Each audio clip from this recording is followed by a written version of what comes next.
Ruth starts by telling us, in the days when the judges ruled, there was a famine in the land. Ruth chapter 1, verse 1. A family moved away from Bethlehem in Judah to Moab.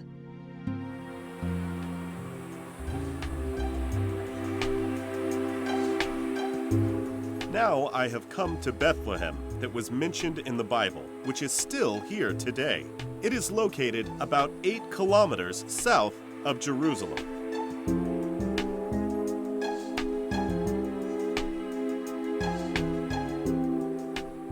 This small town played a significant part in the history and fate of mankind. More than 2,000 years ago, at the beginning of AD, God's action to save mankind began in Bethlehem, where Jesus Christ, the Savior, was born.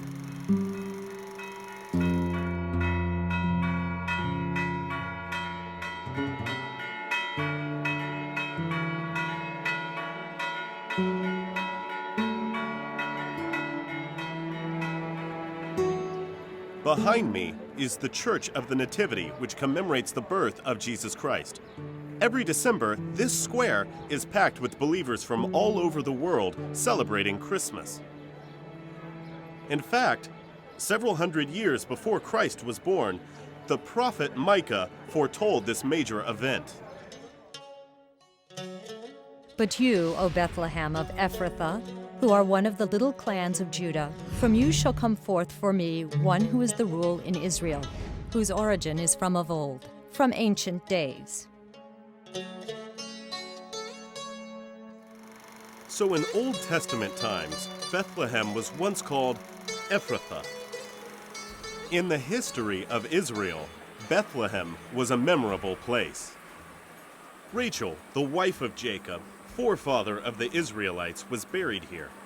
This 19th century picture of Bethlehem shows a grave traditionally regarded as Rachel's tomb. This is also the hometown of Israel's beloved King David. The events in Ruth mainly happened in this historical town of Bethlehem. The name Bethlehem in Old Testament Hebrew comes from two words, be and lehem. Be means house, lehem is bread or food. So Bethlehem is the house of bread or the house of food, meaning granary. But during the era of the Judges, when the story of Ruth took place, a famine occurred. So what was that famine all about? Where was Moab? Who were the Moabites? The geographical location of Bethlehem is in the Judean mountains in the middle of Palestine.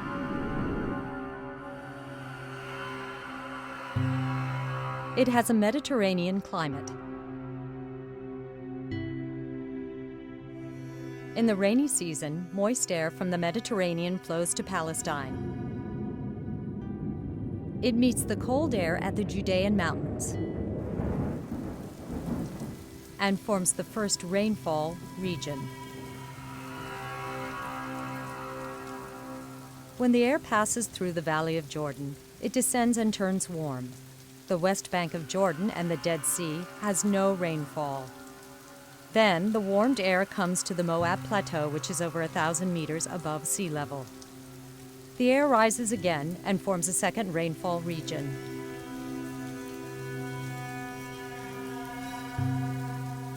This region includes the east bank of the Jordan River and Moab. Since these two regions enjoy abundant rainfalls, they yield rich crops.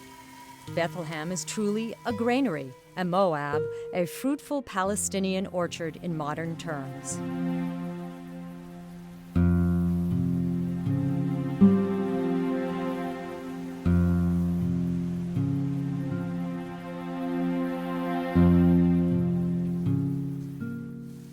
Under these geographic conditions, if there is no rainfall and no harvest in Bethlehem, Moab will suffer from a drought as well.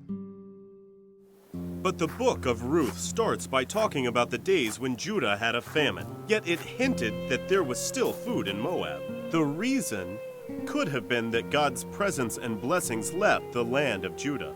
God upset the natural condition of rainfall there. Here, we are looking at the Arnon River Valley, which was in the region of Moab at that time.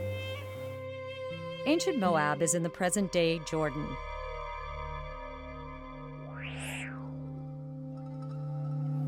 It was east of the Dead Sea. To the south, it bordered the Wadi Zered next to Edom. It was west of a desert, and its north was the Arnon River.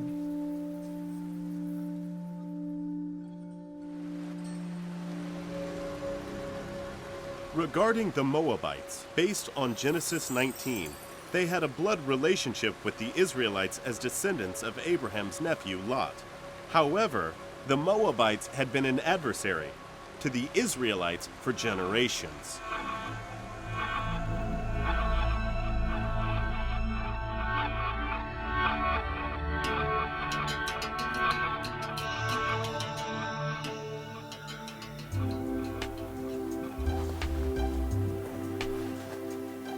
Here is a small town in Jordan called Dibon, and it is mentioned in the Old Testament. In 1868, a basalt stone tablet was found here, called the Mesha Stele, or the Moabite stone. It contains the record of wars in 850 BC between Mesha, king of Moab, and Israel's king Omri, as well as his son, King Ahab. It also mentions the name of the Moabites' idol, Chemosh, 10 times, as well as the building of the idol's altars, or high places. This tablet witnessed the close yet hostile relationship between the Israelites and the Moabites. As the Israelites were about to enter Canaan, the king of Moab, Balak, called up a greedy false prophet named Balaam to curse the Israelites. But unexpectedly, God drove Balaam to utter blessings instead. Later, Balaam advised the Moabite king to lure the Israelites to commit sexual immorality with Moabite women and to worship their idols. As a result, the Lord's anger was kindled against Israel. Numbers chapter 25, verse 3. After 24,000 male Israelites perished in a plague, God prohibited the descendants of Moab from entering into the assembly of Yahweh.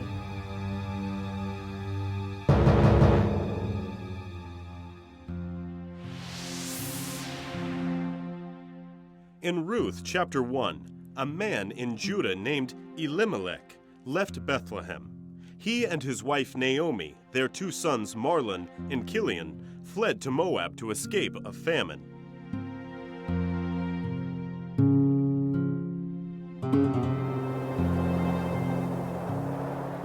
Their 2 sons later married 2 Moabite women, Ruth and Orpah.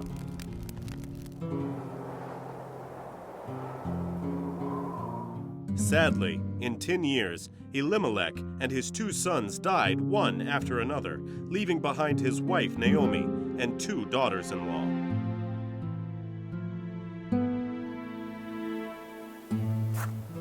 The 3 widows, Naomi, Orpah, and Ruth, stayed together and faced tremendous hardships. Nevertheless, Naomi never lost her faith in God. Her faith helped Naomi find a way out of her predicament. At Spring of Water International Ministries, we invite you to journey with us, giving seed to the sower and bread to the eater. Isaiah 55:10. To find out more, follow Spring of Water International Ministries.